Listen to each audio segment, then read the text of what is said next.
चलिए शुरू करते हैं। वर्क, पावर एंड एनर्जी, है ना। तो इस बात को समझने के लिए क्या करते हैं, थोड़ा सा और डिस्कशन करें। हालांकि हमें तो इलेक्ट्रिसिटी में जाना है ना, इलेक्ट्रिसिटी वाला जो चैप्टर है उसमें वर्क की बात करेंगे, एनर्जी की बात करेंगे और पावर की बात। मैं एक एग्जाम्पल दे रहा हूँ, ठीक है, और एक में रिलेशन देखें कि क्या क्या रिलेशन होता है, राइट। अच्छा एक बात बताओ, मुझे कार्य करना है तो मैं कार्य कब कर पाऊंगा? जब मेरे पास क्या होगी, एनर्जी होगी।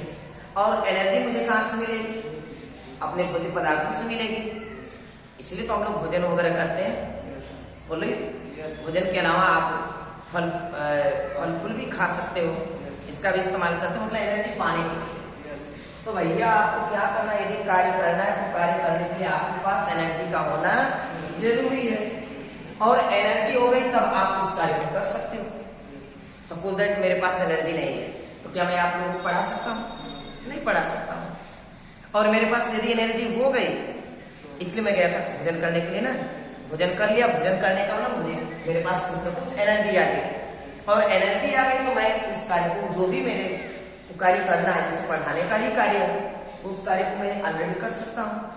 तो इन दोनों का एक दूसरे से रिलेशन है कि नहीं, कि एनर्जी है तभी आप कार्य करोगे, और कार्य कर रहे हो तो इसका मतलब आपके पास एनर्जी है ना।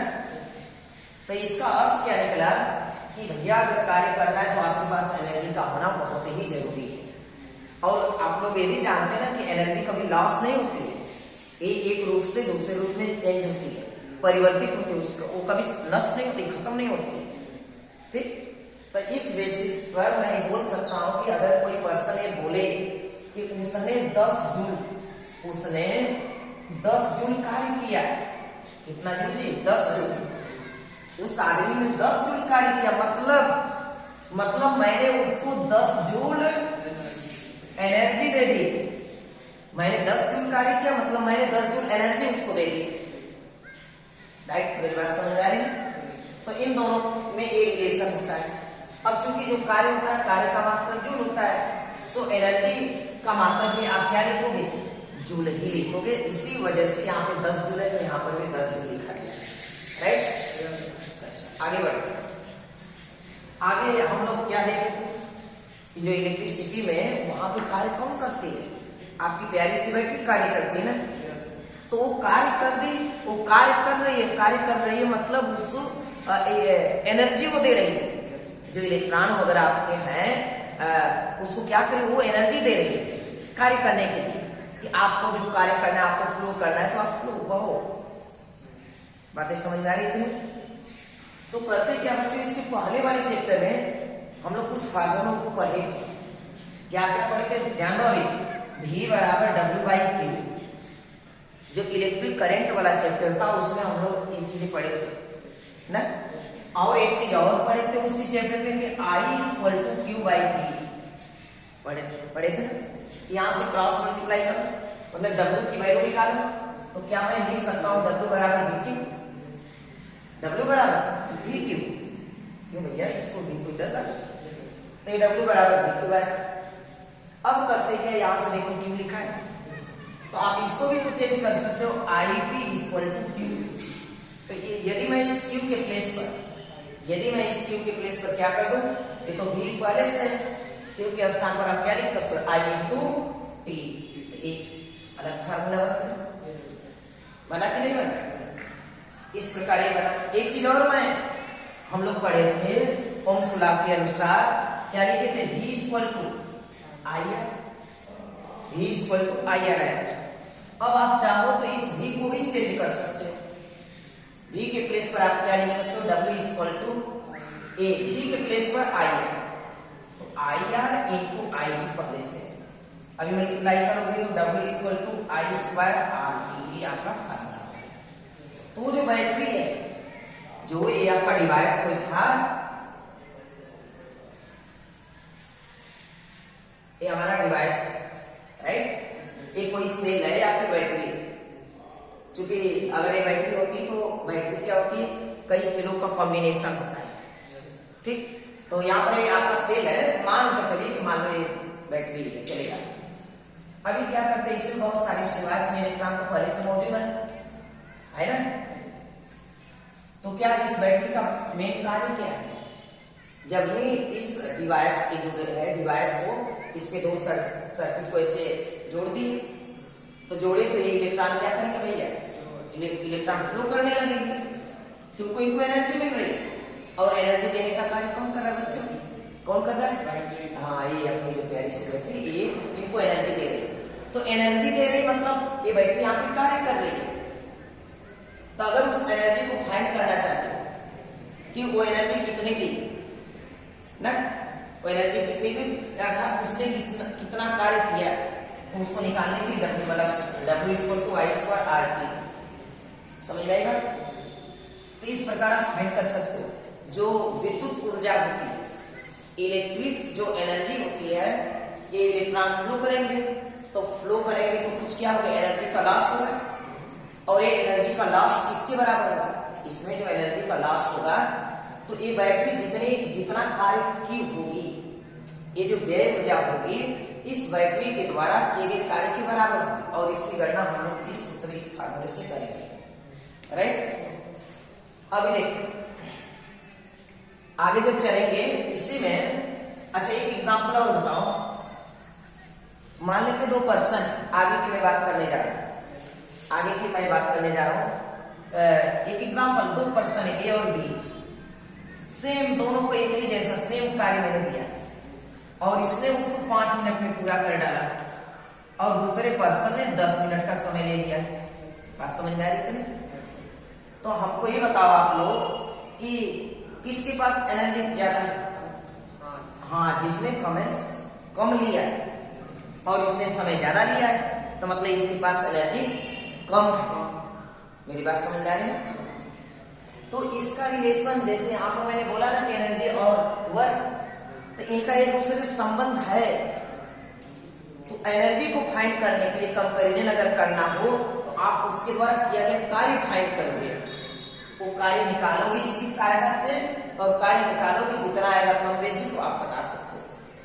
चलिए आगे मैं इसी बात को आगे बढ़ाता हूं। अभी हमें चलना क्या, heating.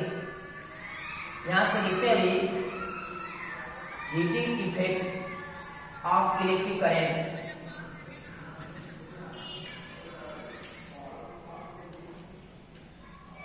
Heating effect of electric current, कोई वायर है, जब इस वायर में हम लोग क्या करते हैं जी, इस वायर में जब हम इलेक्ट्रिक करंट भेजते हैं ना, जब हम बैटरी लगा देते हैं तो इसके इलेक्ट्रॉन का एक दूसरे से की टकरार वगैरह होती है। चलिए वो तो बात हो ही चुकी थी। तो जब इसमें इलेक्ट्रिक करंट जाता है तो उस कंडीशन में क्या होता है, वायर हमारा जो होता है वो गर्म होता है, हीट होता है। और एक चीज अभी जान लो, इसके आगे वाले चैप्टर में हम आपको ये भी पढ़ाएंगे, ये तो heating effect of electric current था, लेकिन अगला वाला जो चैप्टर होगा उसमें आएगा magnetic effect of electric current. मतलब किसी वायर में हम जब क्या करते हैं, इलेक्ट्रिक करंट भेजते हैं, जब इलेक्ट्रिक करंट उस वायर में जाता है ना, तो ये दोनों चीजें होती हैं। कौन कौन सी, कि वो हीट भी होगा और हीट होने के साथ साथ ही जो मैग्नेटिक इफेक्ट होता है, जो चुंबक वाला गुण होता है ना, वो भी उसके अंतर्गत आने लगता है। तो चुंबक का काम क्या है, वस्तु को अपनी ओर आकर्षित करना, खींचना। तो वैसा कुछ उसमें भी आता है, भले वो हमको फील न कर पाए, थोड़ा सा इसमें जो इलेक्ट्रिक करंट कम होने की वजह से हमको प्रतीत नहीं हो पाता है, लेकिन अगर हाई वोल्टेज है तो ये चीज हमको वहां पे दिखने के लिए मिल जाती है, राइट। तो ये कहां से आएगा, तो अभी मैंने आपको क्या बोला कि अगर heating effect of electric current, वो तो हो गया हीट होगा, बट आप ये जानना चाहते हो कि सर हीट हो रहा है तो बट कितना हीट हुआ, ये भी तो जानना चाहते हो ना, कि अगर हीट हुआ तो कितना हीट हुआ। तो इसको मेजर करने के लिए क्या करते हैं, स्टील में यही फार्मूला यहां से लिखोगे W=I²RT। क्लियर हो गया। बट W क्या बच्चों, इसी को आप एनर्जी बोलोगे, जो किया गया कार्य वही तो उस एनर्जी के बराबर होगी, और एनर्जी यहां पर आपने लिख लिया, तो E=I²RT आपने लिख दिया। लेकिन ये जो एनर्जी है बच्चों, एनर्जी की तो कई टाइप्स की होती है। तो यहाँ पर कौन सी एनर्जी की मैं बात कर रहा हूँ, हीट एनर्जी। तो इस ई को आप हटाकर क्या लिख देना एच, तो ये हो गया यहाँ। तो क्या करो, एक चीज और ध्यान देना कि जो हीट वाली बात होती है, जो हीट एनर्जी होती है, जो उसका उसमें प्रभाव होता है, इसको मेजर करने के लिए हम लोग कैलोरी का इस्तेमाल करते हैं, कैलोरी में मापा करते हैं। तो कैलोरी में मापने के लिए देखो अभी ये जूल है, क्योंकि यहाँ पर मैंने क्या लिखा था जूल, ऊपर भी कहीं पर बातें कही गई थी इसके पहले, तो ये जूल है तो जूल हुआ।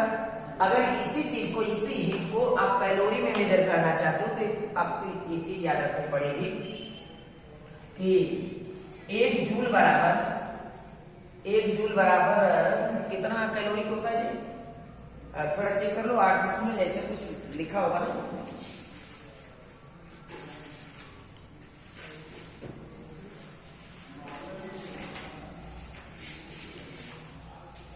4.2, ठीक है। अभी देखो 1 जूल बराबर 4.2 कैलोरी, सॉरी 1 कैलोरी बराबर होगा ना जी, 1 कैलोरी बराबर 4.2 जूल के, राइट। तो इससे क्या निष्कर्ष निकालोगे कि 1 जूल बराबर 1/4.2 कैलोरी। समझ में आता है? तो ये किसमें मेजर किए हो? जूल में। अगर इस जूल को किसमें मापना चाहते हो? कैलोरी में। तो अगर कैलोरी में मेजर करना चाहते हो तो इसी चीज को ध्यान दो, इधर इसी चीज को I² RT जो इसको 4.2 से डिवाइड कर देना। अब इसको 0.2 से डिवाइड करोगे, 4.2 से डिवाइड करोगे तो ये जो भी आएगा इसका जवाब ये किसमें होगा? कैलोरी में होगा, ठीक।